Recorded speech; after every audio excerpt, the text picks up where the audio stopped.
L'AS Marvivo à l'honneur, si j'ose dire, comme toujours, à la Seine-sur-Mer, mais on est très heureux de les accueillir de nouveau sur notre plateau. En la personne, on va commencer par les dames de Chana, qui est avec nous. Bienvenue Chana. Bonjour, merci. Très heureux de t'accueillir. De même. Et tu n'es pas seul, on le voit à l'écran, Stéphane Pérez, qu'on ne présente plus, qui est sur notre plateau. Entraîneur, c'est-à-dire des U18. Oui, nouvelle équipe qui s'est créée la saison dernière. Oui. Voilà, j'allais dire, la transition est toute faite, c'est l'occasion de faire un point d'actualité, si j'ose dire, avec l'AS Marvivo, véritable locomotive, on peut le dire, du foot féminin dans le Var. Et tu le disais à l'instant, création d'une nouvelle équipe en section féminine. Oui, on a continué sur notre lancée.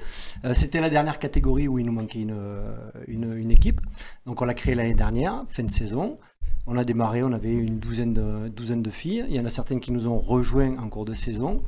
Et on a fait une belle saison avec Chana. On a été regroupé avec le district du 06, donc ça nous a permis de faire des déplacements sur Nice plusieurs fois. Et on fait une belle saison. On a eu des rigolades, on a eu des engueulades, on a eu beaucoup d'émotions.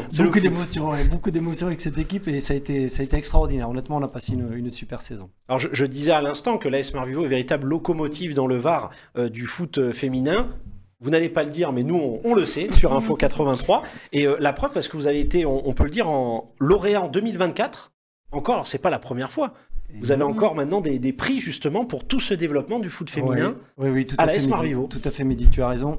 La première année où on participe, on a le deuxième prix national. Et l'année dernière, le club est allé chercher le premier prix sur 1200 clubs inscrits au départ. Je trouve que c'est beau, quoi. Voilà, c'est un bel indicateur et ça récompense le travail de tous les éducateurs, de tous les bénévoles. Tous les bénévoles de ce club dans la section féminine, parce que ce travail, il est reconnu au titre national et c'est quand même pas anodin, quoi. C'est pas anodin. Donc c'est très bien pour le club. Alors j'allais dire, ça me fait aussi la transition, parce que on parle de foot féminin, donc il y a des joueuses, comme Chana justement en U18, et j'allais dire la suite logique aussi, c'est que maintenant des coachs féminines vont arriver, justement, vont être formés. Peut-être Chana, on ne sait pas, dans un proche avenir.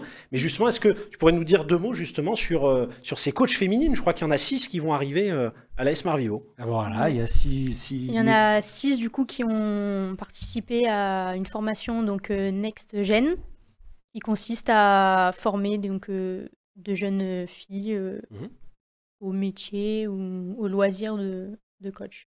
C'est vrai que c'est important de le souligner, parce qu'on parle très souvent des joueuses, on parle du foot féminin, donc c'est-à-dire qui se pratique, mais à tort peut-être, on parle peu souvent des coachs féminines. Oui, puis c'est pas que des hommes. Et Chana l'a très bien dit, en fait, on a besoin de former ces jeunes filles au métier d'éducatrice, on en a besoin aussi des filles pour être dirigeantes, on a besoin de filles, voilà, le foot féminin, c'est pas que les joueuses, on a besoin d'encadrement, on a besoin de staff, on a besoin de coach.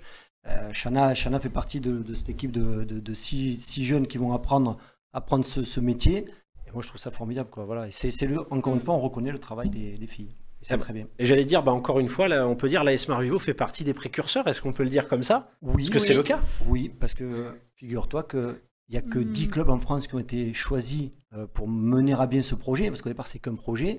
La saison prochaine il y aura 100 clubs, mais on a fait partie des 10 premiers clubs à profiter de ce projet. Donc encore du projet pilote, le tout premier. Projet pilote, voilà, projet pilote. Donc c'est bien, et puis c'est bien pour Chana et les autres filles. Alors justement, c'est l'occasion aussi de rappeler, parce que c'est en plein essor justement le foot féminin, et ça intéresse même, on peut dire, des partenaires en quelque sorte. En tout cas, l'AS Marvivo est mis en valeur, puisque je crois que vous avez eu la visite d'une blogueuse. Ouais. Ça c'est génial. Mercredi, il y a Émilie Rose qui est venue passer la journée complète, puisque le mercredi, il y a toutes les filles qui s'entraînent en début d'après-midi jusque tard dans la soirée.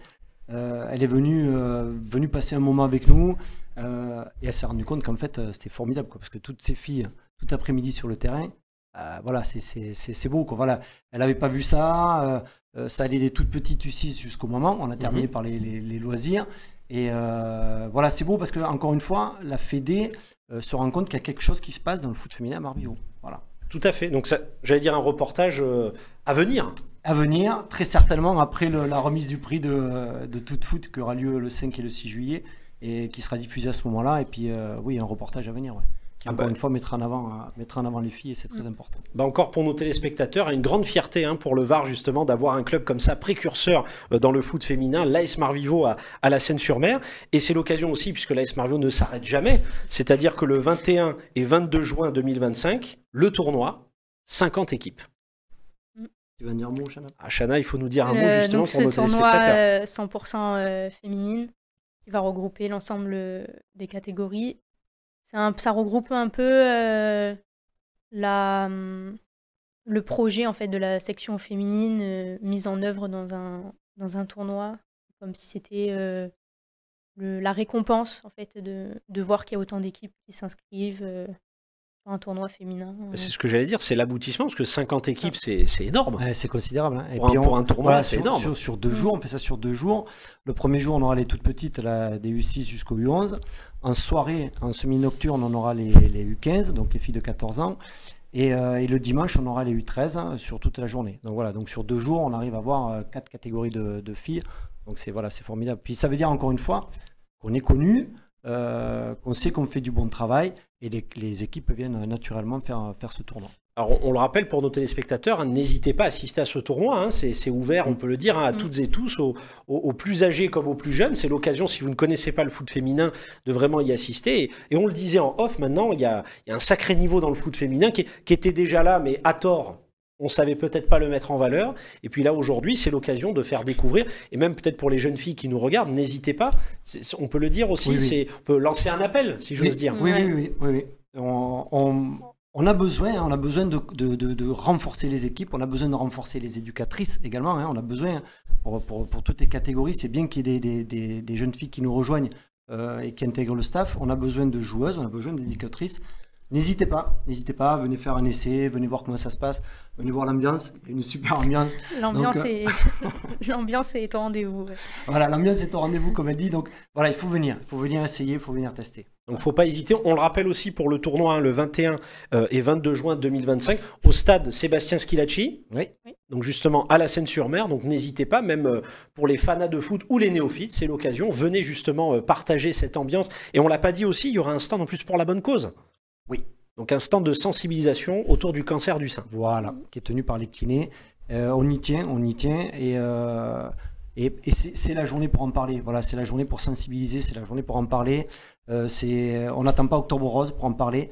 On profite de ce tournoi sur 2 jours pour mettre en avant et puis sensibiliser les filles, les jeunes filles et les femmes à cette maladie. Donc justement, voilà, c'est l'occasion à la fois de se faire plaisir autour du foot féminin et en plus de servir la bonne cause. Voilà, exactement. Alors je voudrais vous laisser le mot de la fin avant de vous féliciter une nouvelle fois pour tout ce travail, encore une fois, tout le staff, les bénévoles qui permettent justement aujourd'hui, on peut le dire, que l'AS Marvivo soit un club référent en termes de développement du football féminin. Je voudrais laisser le mot de la fin à Chana ou Stéphane. Chana. Je dirais donc voilà, que vous soyez jeune ou adulte, fille ou femme, venez essayer le football, de préférence à Marvivo. Et venez, pourquoi pas, développer un talent et surtout une passion. Il n'y a plus qu'à. Peut-être Chana d'ailleurs. En tout cas, encore bravo à l'AS Marvivo. Merci infiniment, Chana, d'avoir été de rien, je avec vous remercie. Nous. On rappelle, joueuse en U18. Oui. Et bientôt coach féminine. Bientôt. D'être une des 6 premières, c'est ça? Oui, toutes nos félicitations. Merci Stéphane d'avoir été avec nous. Merci à vous Mehdi de nous avoir reçus et c'est toujours agréable de venir. Un plaisir partagé. Donc encore bravo et on continue à l'AS Marvivo, il n'y a pas de souci. Ouais. On n'en doute pas. Merci infiniment à vous, chers téléspectateurs, pour votre fidélité et à très vite sur Info 83.